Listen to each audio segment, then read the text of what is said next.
I learnt the Sugar Plum Fairy first time at Sadler's Wells, the Vic Wells ballet, when Dame Linette invited Sergeyev to come and put the classics for us. I think it was 1934, and in that one year, I was very lucky and happy to have Giselle, the Nutcracker, the Sugar Plum Fairy, and the Full Swan Lake, all by a British company for the first time.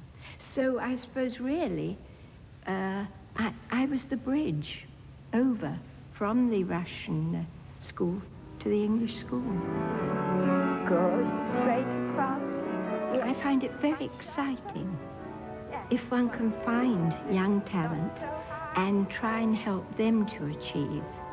Because otherwise, I've always felt it's very stupid if for somebody like myself, we've spent a whole lifetime trying to perfect something to suddenly perhaps disappear, and it all would disappear with one.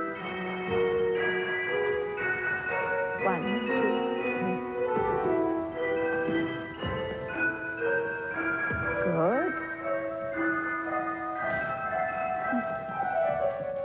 Yes, and up. 1, 2, up. Stay.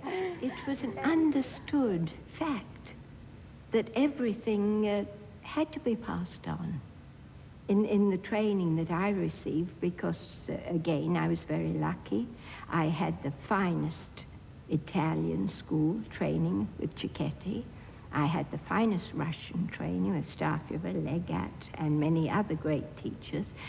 So, and it went without any question that this was passed to one, and you would hold it as long as you could, and then you would find somebody else to pass it on to.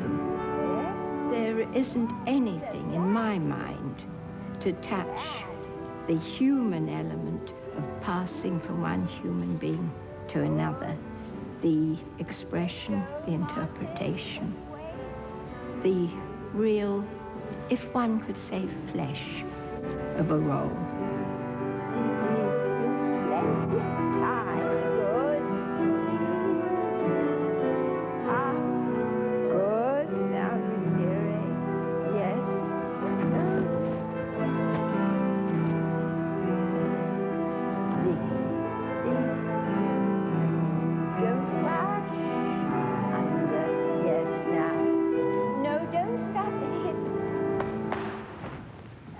Done this and you turn round, isn't it? You're on point.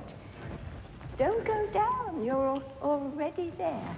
You finish here and then you start. You see, the very small. Okay, that was very much better. It's a matter of listening to the music.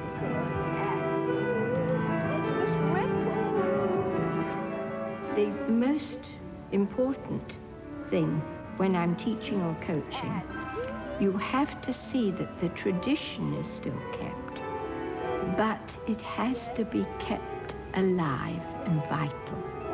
So you have to find a way to bring it in line with the way the young think today. When you're dancing this is your kingdom. This is your whole domain. You own all of this. You see? There. It has to have a freedom. I think that's the way. A happy freedom. You see, that's why, because of all the children. That's why you are the Sugar Plum Fairy. I mean, every child's sort of idol. Yes?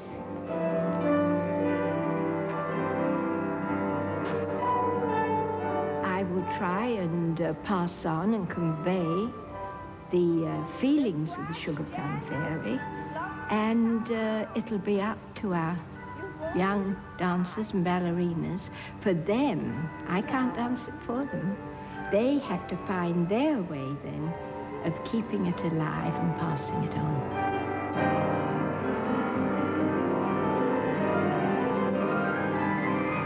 Stop. Now.